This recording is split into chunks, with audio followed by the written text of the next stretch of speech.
some of the videos just went viral. Like overnight, I had like 1,000, then 5,000, then 10,000 followers, and 100,000. I think you bring up a good point, right? We can be healthcare providers and physicians and professionals, but still have a life. And obviously, we need to carry ourselves professionally. We need to, maybe carry ourselves to a higher standard. But doing normal things outside of work doesn't mean that you're not meeting that standard. And that's something that's not talked about enough. All right, everyone. Well, thank you for joining us for the first inaugural MedFluencers podcast. We have Dr. Tiffany Moon here, a celebrity in her own right, from television onto social media, and of course, an anesthesiologist. But I don't want to steal your introduction, so welcome to the podcast. Thanks for having me. Of course. So today we're just going to talk conversationally, kind of social media, medicine, healthcare, how all of that has come together for you. How did you find yourself in this position? It was an accident. So like many people, in the midst of COVID, I found myself with a little extra time on my hands as all elective surgeries were being canceled. So my stepdaughter, who was 15 years old at that time, Nicole, got me onto social media. We were stuck quarantined in the house. We were doing silly TikTok dances, trends, those sort of couples challenges. And some of the videos just went viral. Like overnight, I had like 1,000, then 5,000, then 10,000 followers, and 100,000. And it really just started as an organic way to spend time with my family and put ourselves out there. And it kind of grew into what it is now. And that's amazing to hear, because I think social media gets a bad rap a lot with a younger generation, or that it's separating, families from their children and the older generation. I mean, it's incredible to hear that brought the two of you together. And obviously, it's not the pandemic time anymore, but I remember sitting in houses, right, doing nothing. You couldn't go out. Right. And that's kind of an interesting way that it maybe brought you and your daughter together. Yeah, and it brought the whole family closer, because we had, like mom and dad challenge, or put a finger down if, and the kids would dance, and we had a glow stick challenge, and then this fruit roll up eating thing to see who could eat the fruit roll up the fastest without using their hands, Yeah, and the kids now will go on my TikTok sometimes and like look at those videos, and they'll be like, "Mommy, I remember when we did that." So nice. Yeah. Now, how did that play in? Obviously, we're both in medicine. Medicine's a different space. How did that work? How was it at work, I should say? What was that like with your colleagues? What was the reception?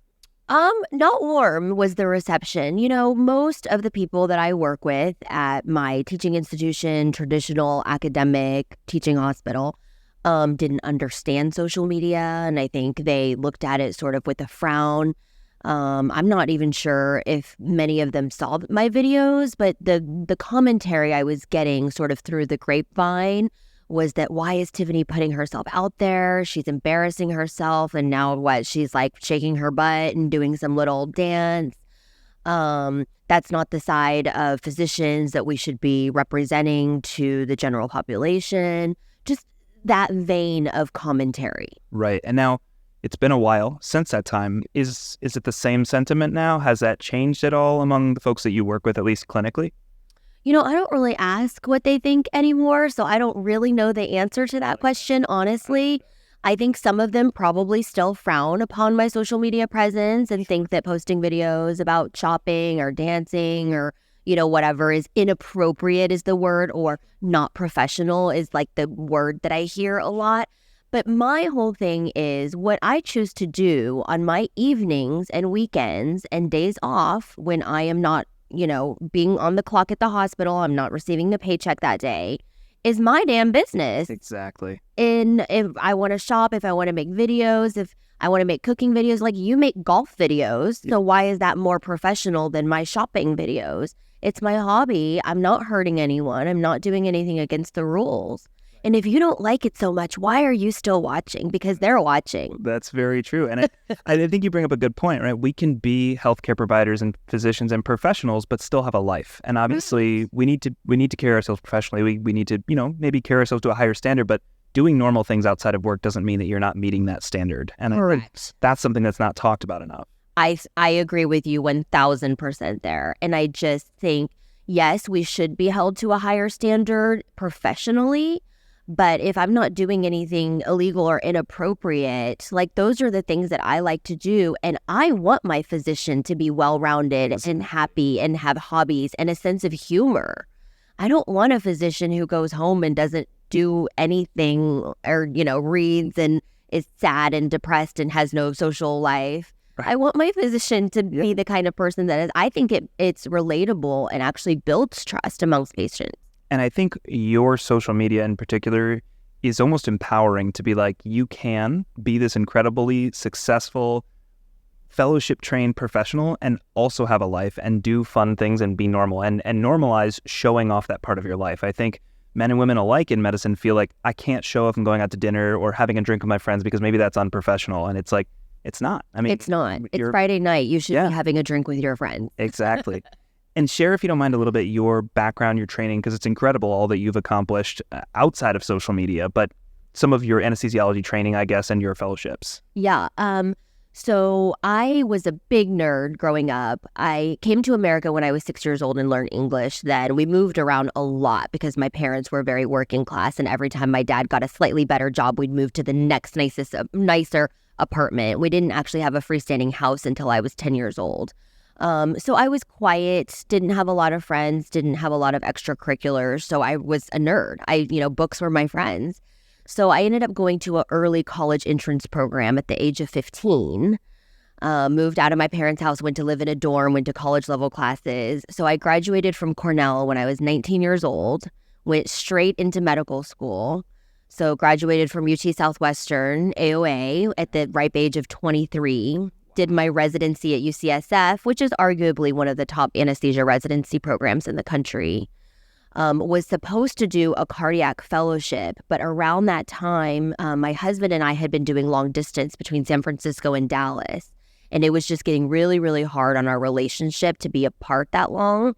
So I decided not to do the cardiac fellowship, but I had the echo numbers and I still took the basic echo board. So I'm still echo boarded, but I did not do a fellowship.